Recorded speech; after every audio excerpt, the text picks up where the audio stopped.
Si Luka ay struggling to get his shot falling all night. Nag-react siya sa kanyang mga performance at pinanagutan niya ang pagkatalo. Nagtala si Doncic ng 19 points, 6 na rebound, at 9 na assist habang nag-shoot ng 6 of 19 sa pagkatalo. Ang porsyento ng kanyang field goal para sa playoffs ay bumaba sa 39.5% na comfortably ang lowest mark ng kanyang karera.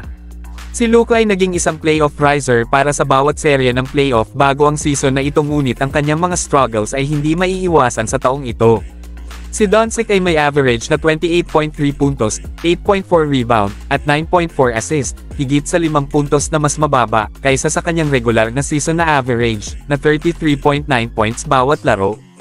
Ang Mavericks ay hindi magkakaroon ng pagkakataon sa playoffs kung hindi mahanap ni Doncic ang kanyang shot muli dahil siya ang offensive engine ng squad. They go as far hanggang sa dalhin sila ni Luka kahit na kung gaano kagaling si Kyrie Irving.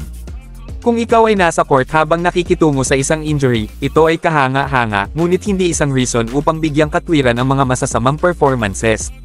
Kung hindi ka makapag-produce, mas mabuting magpahinga na lang. Masakit ang kanyang tuhod sa Game 3 ng unang round, at ang kanyang mga struggles ay pinalakas since outside ng isang mahusay na performance ng Game 5 laban sa Clippers.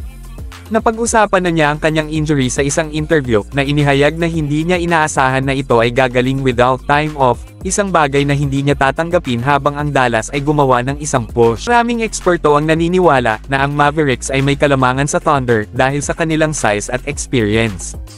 Tila hindi iyon ang nangyari ngayon dahil nabiktima ng mainit na shooting run ang Mavericks at nag-throw in na ng towel sa halfway ng fourth quarter.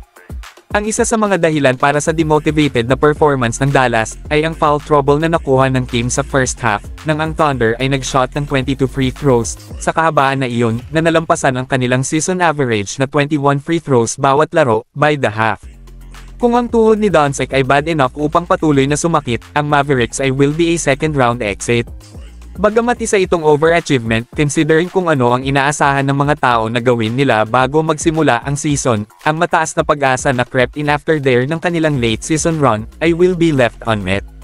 Inaasahang sasabak si Luka sa 2024 Olympics kung masisiguro ng Slovenia ang kwalipikasyon, na ang layunin ni Doncic ay maglaro sa qualification tournament sa simula ng Hulyo. Kung magtatapos ang season ng Mavs sa ikalawang round, magkakaroon siya ng mahigit isang buwan para paghandaan iyon bago ang isa pang busy summer. Si Doncic ay naglaro ng internasyonal na basketball tuwing summer mula noong 2020.